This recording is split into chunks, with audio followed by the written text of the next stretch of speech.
about boosting your metabolism. What an exciting topic, and there's a lot of really good recent evidence and research that's out there that helps all of us to be able to get that machine going and rev it up so that we can be a better calorie burner. So I'm going to turn it over to Nevetze.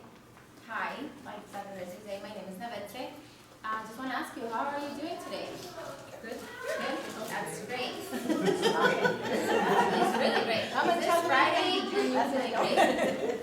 Okay, we're going to start, I'm going to start by asking you, how did you accomplish your goals, your last week goals?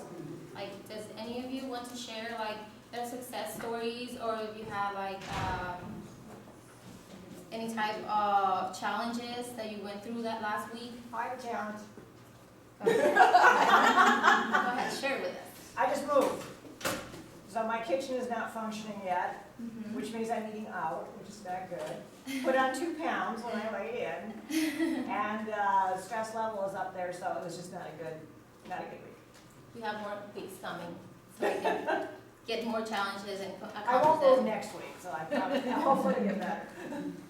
Okay, now before we start talking about boosting your metabolism, I'm going to explain to you what resting metabolic rate is.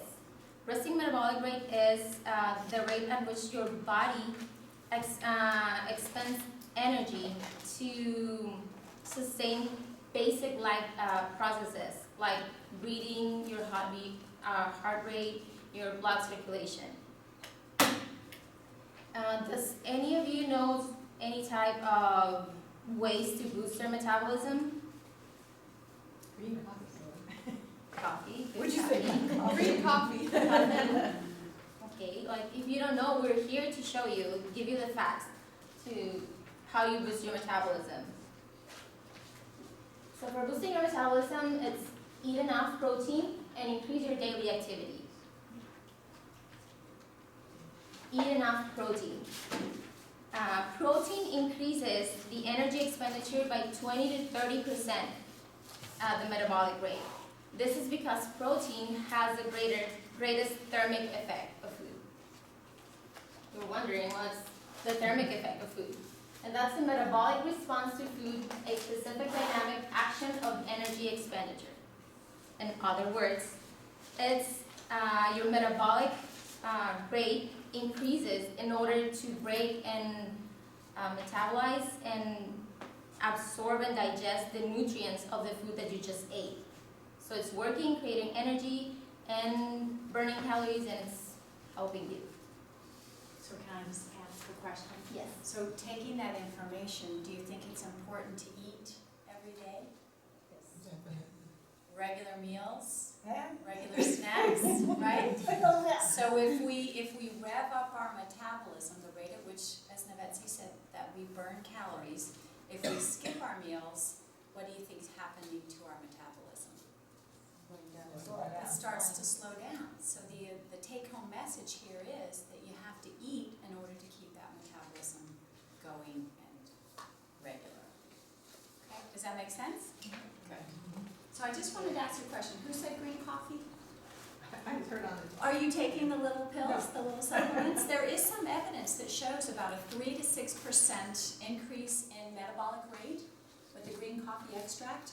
The only issue and concern is if you have blood pressure issues, because it tends to cause some potential heart palpitations. So we always suggest that you get your blood pressure measured and monitored by your physician if you're going to go ahead and use that supplement. But you're absolutely correct. There is some strong evidence that shows that it's going to increase at about 3 to 6%. That's pretty good when you're trying to lose weight. Okay. And something like that? Pardon? Something else like that Coffee. has proven to help? Coffee, it's the caffeine. Yes. It's the Yeah. thermogenic response. So sometimes what happens is when you stop drinking coffee, because maybe that's a goal that you think you're drinking too much, then that might slow that metabolism down just a little bit. But really the take-home message here is to not skip meals, to eat as regular as possible. Because I think sometimes I've had clients before who come to me, they go, well, I'm going to a wedding this weekend, so I'm just going to stop eating. And that actually hurts them more so than it would be if they were to eat smaller meals more frequently over the course of the day. Okay, some examples of the protein foods are meat, poultry, fish, legumes, nuts, and seeds. all those yield a great thermic effect. Okay, how much protein do we have to consume?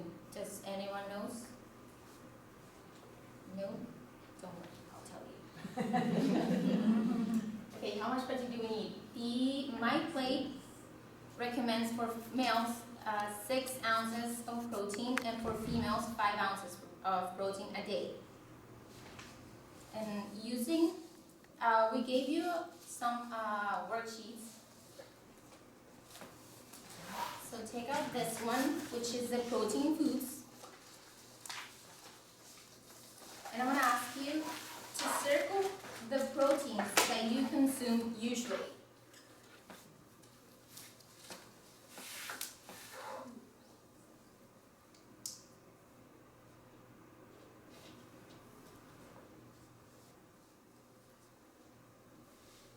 Just let me know when you finish.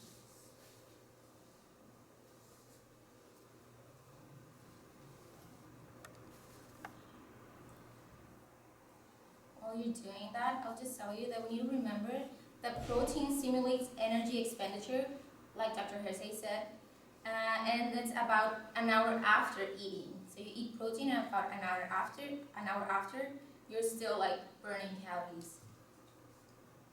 And it also decreases your urge to eat because it's the most satiating macronutrient.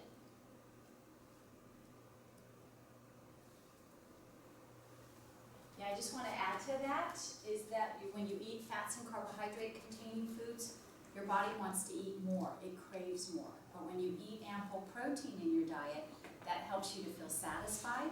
So that's why when we do your meal plan for you, that you all will get next week, hopefully you have a food log for us to collect today. What'll happen is we'll put that plan together and make sure that we always pair protein-rich foods, which are examples on your sheet of paper there, with fats and carbohydrates, so that you will have that level of satisfaction, so you're not always feeling like, oh my gosh, I just ate and I want to continue to eat more. I hear that all the time. People say, I ate dinner, and then 30 minutes later, I'm finding that I'm still hungry.